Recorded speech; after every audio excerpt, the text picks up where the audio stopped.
100% sans neurodidacte avec le temps que j'avais pour étudier. Je ne l'aurais pas réussi du premier coup.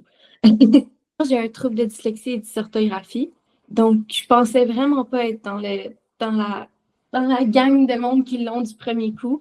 Je me suis dit, pourquoi pas, je vais essayer de me donner tous les moyens que j'ai pour réussir. 1er janvier, 23 jours avant la passation du 23 janvier, j'ai commencé à ouvrir mes livres de français. Puis j'ai dit, OK, je commence à étudier. Puis ça marchait vraiment pas. Je savais pas par où commencer. Je savais pas c'était quoi mes défis. Je savais pas sur quoi je devais mettre plus de temps.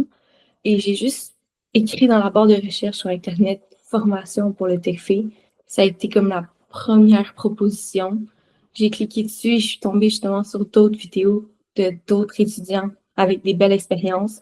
J'ai vu les statistiques et je me suis dit pourquoi pas. J'ai 3 semaines, on essaye ça, c'est parti. Et j'ai juste commencé la formation à ce moment-là.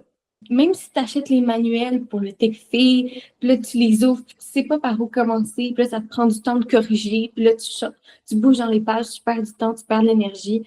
Donc, vraiment, là, si tu sais pas par où commencer pour commencer ton étude, là, neurodidacte, c'est... Wow! J'ai aucun regret aujourd'hui d'avoir pris cette formation.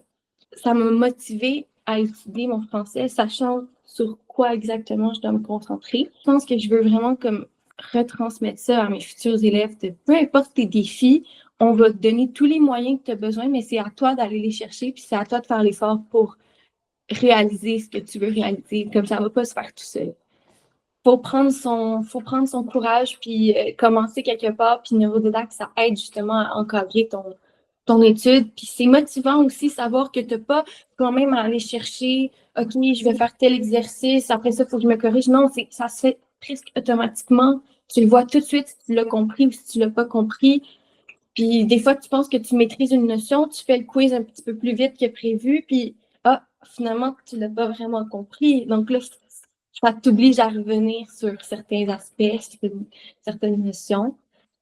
En tout cas, donc, j'ai vraiment pris une chance avec mes Neurodidacte, puis c'était de A à Z, c'était parfait.